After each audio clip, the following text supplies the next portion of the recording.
Cheerio, pip pip. This is Masters at Wagtail. Day 3 of the use of the latest speed machine by Wagtail. All right, now I'm in one of my accounts today, and today's video is going to be broken down so you can further understand this strange technology that some people might seem pointless, and how much time could you really save. You would have, sorry about that, I had to erase some stuff. But for those who think this new technology is pointless or strange, you would have to get one to appreciate one. Now, before this came to light, there were people experimenting with stuff along these lines. I'm the third person that I know of to come across this way of cleaning. The first to do it was the bloke and side pole Johnny Kimmel, for those who don't know, and the bloke is Herman Wielder. If you haven't had a chance to check those guys out or don't know who they are, go and check out their channels. And they're on Facebook, I think, as well, too. Yes. But they have a lot of good ideas, which led me into some ideas of my own. Now, I am currently the only one using this setup the way that I do. And in my opinion, this is the best setup that you can get. And let me just show y'all what I mean here. This Uni Valve was originally made for a water-fed pole. What you do is you yank on the cord, the water passes through. All right. The problem with this is that you cannot control the flow. You would need another device of some kind or a flow control valve. Yes, this is considered a flow control, but you can only flow it on or flow it off. There is no how much you want to flow. There's none of that in the picture. All right? The only way you're going to do that is if you do it in your fingers and you pull on it. This is how I do it when I'm using it in the hand. I'm going to squirt some on the table and I'll clean it up in a second. You see? I'm going to show y'all. This is how oops, it went onto the floor. This is how I work with it in the hand. All right? Now, the best thing with that is it's quicker than if you had a little flow control dial that you turn. In my opinion, when you're using it on a pole, this particular Uni Valve is great for if you're going portable squeegee, water-fed portable squeegee way. This is the best device for a setup like this. There's nothing else that comes close to the way I have my setup. No one has this setup like this. I am the only one. All right. Now, Johnny Kimmel has been doing this water-fed game 5 and 6 years back. All right. But see, he does his different. Herman does his different. And I do mine different. I have mine set up different. All right. But which one is better?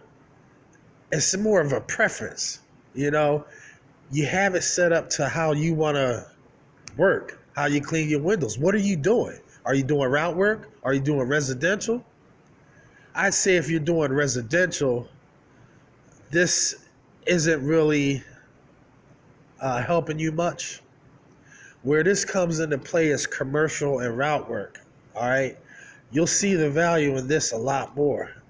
This is a time saver all in itself. The reason why I say this is the fastest squeegee on earth is because you have water on demand. You have constant glide, and you have a clean and squeegee in one motion. Nothing is faster than that. All right. Now with his previous, let me show you. With his previous one, yeah, I know. Look at my thing. It is beat up to high heaven. See, it won't even stick anymore.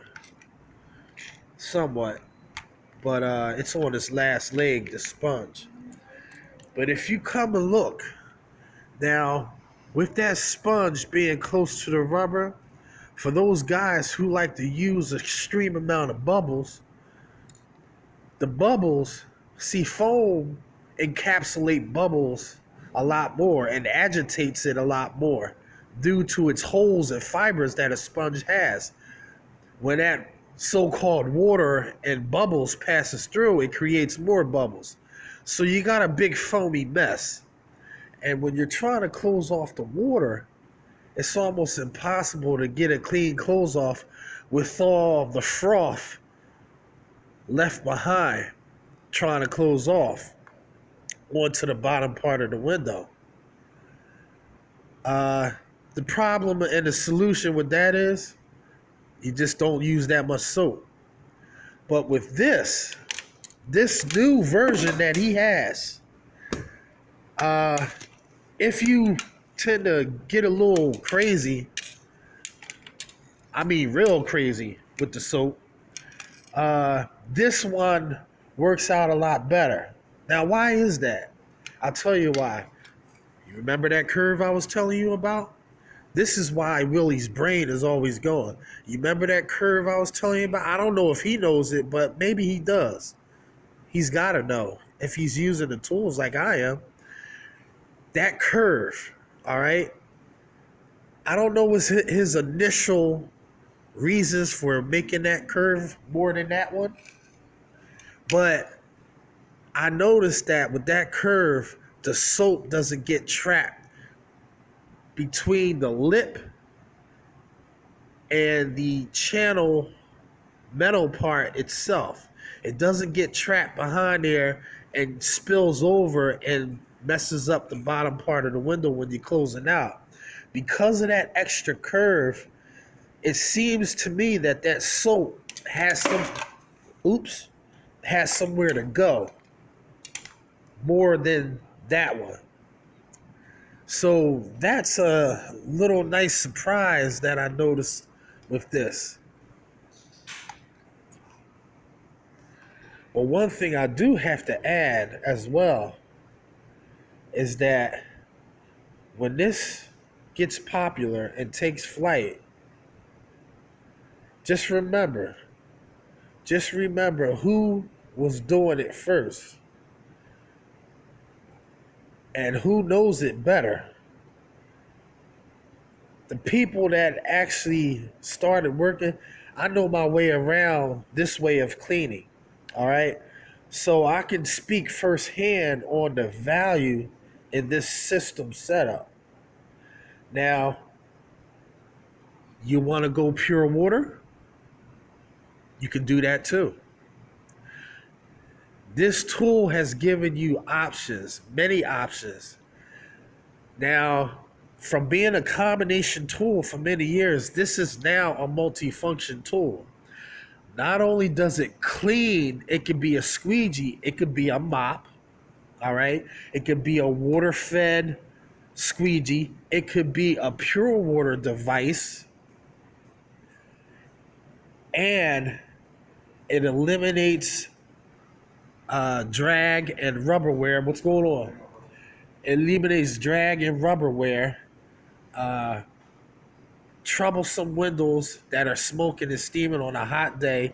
Easy tool for making corrections or mistakes without re-wetting the window. I mean, the list goes on. I'm not going to get into all the list of why this tool is like top of the line right now for this way of working. Um, you may not have no route work. You may just only do residential. A tool like this wouldn't really be a benefit to you unless you're a trad guy.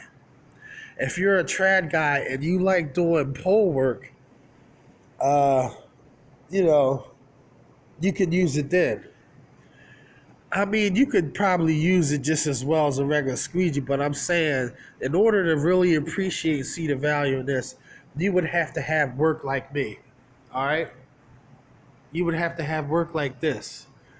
This is where you get your money back in your pocket for the lack of price that you charge for your business versus residential houses.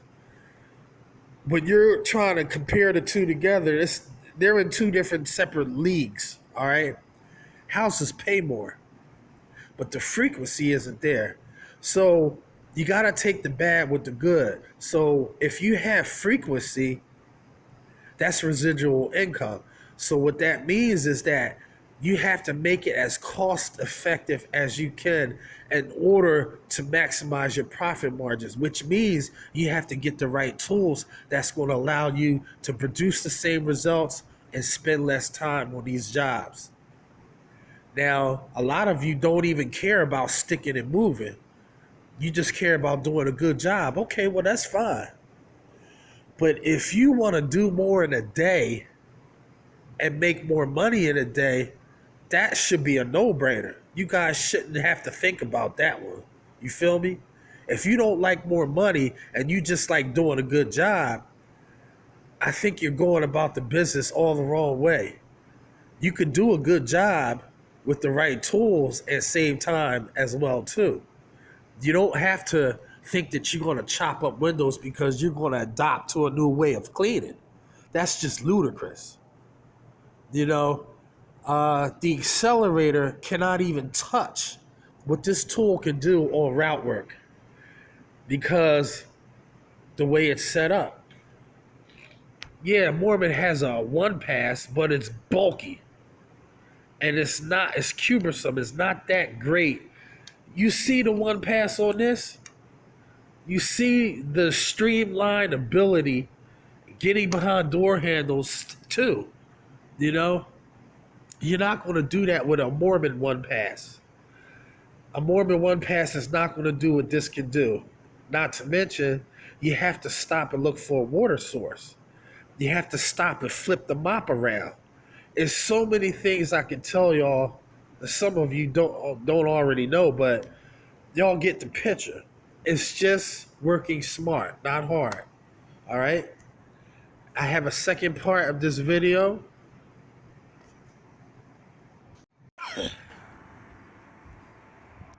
All right, that job you see me do, it normally takes me about,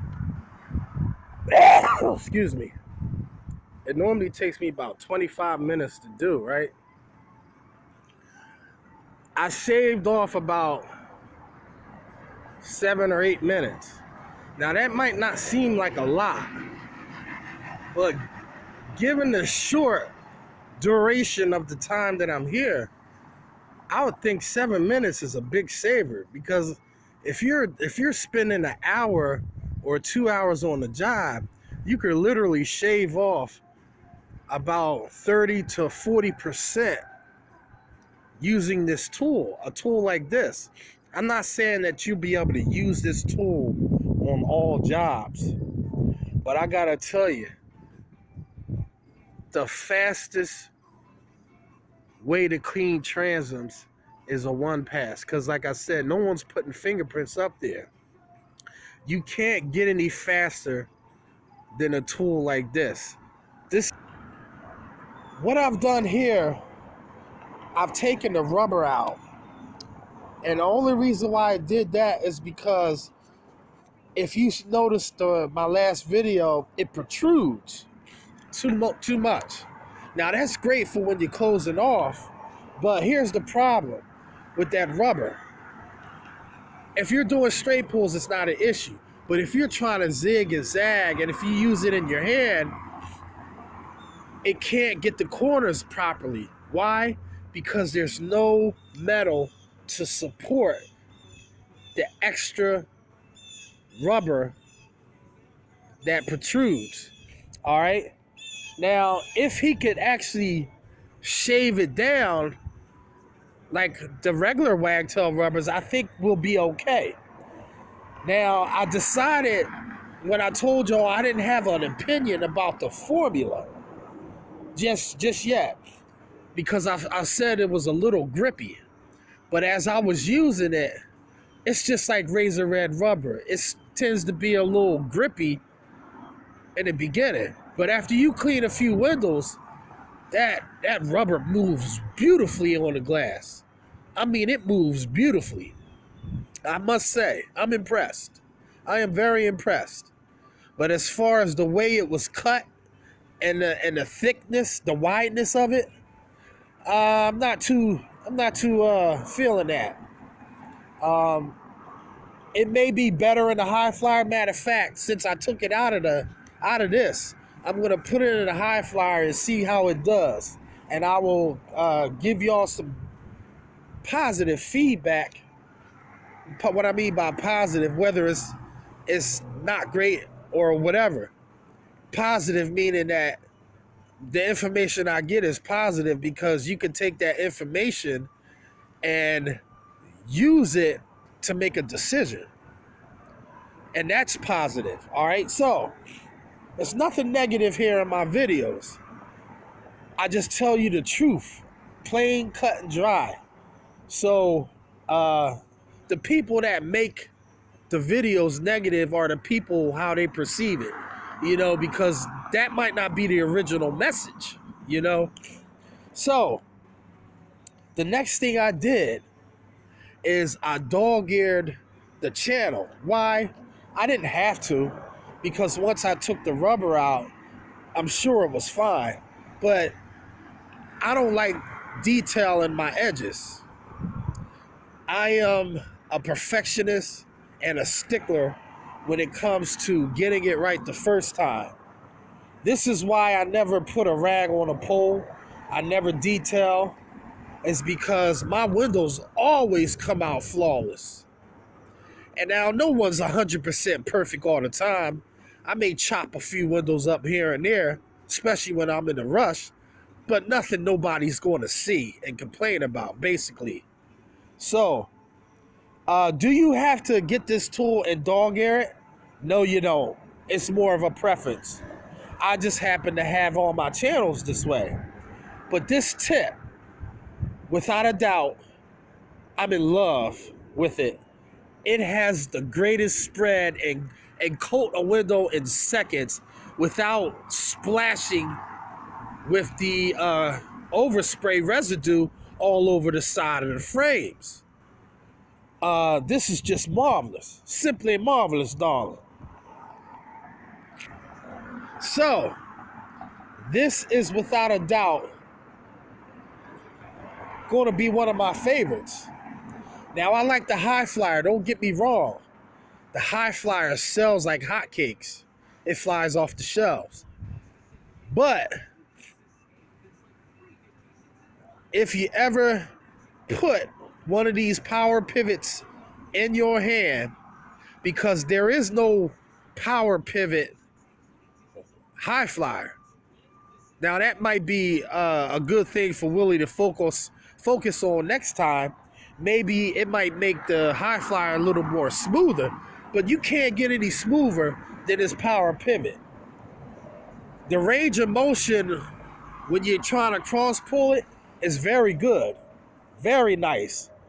And like I said, when this closes off, when you're doing transoms, now I have to get a small one, because that really wasn't the right size for those transoms, because you were stuck bringing it flat down. Now, if you're not tall enough, here's where you gotta watch. If you're not tall enough, you will leave a little bead of water. So you have to really raise your arms up. Why? Because of that curve I told you about. it's curved so much that this is good for closing off. So don't be too overly concerned about what I'm saying, because I'm just making y'all aware. This is just an awareness thing, but it's not an issue. So if you have the right tools and you get the right size squeegee, you won't have to worry about raising your hands up and wonder if you're tall enough to close the water off when you got transoms. Bring it to the side. That's your best bet with a tool like this. Bring it to the side. So whatever size transom you have, make sure you can get it in 2 pulls. So I'm gonna probably invest in getting a smaller one, because I am not chopping down any of these tools. This is too good to chop down, and I like this size. This is perfect for most of my route work. I used to use the 14-inch high flyer, but I'm stuck on the Slipstream Plus and this now. Why? Because you can't get a glide. Those guys who struggle with glide, you hear me? Pay attention now. Struggle no more. Struggle no more. I guarantee you, you will be smiling. That's all I got to say. You will be smiling. This is the best piece of kit, like Lawrence O'Flaherty says, that he's seen in a minute. This is sweet.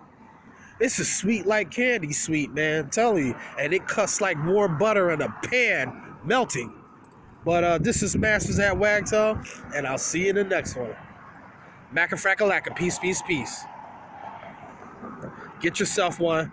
I'm telling you, get yourself one. You'll be sticking and moving in no time.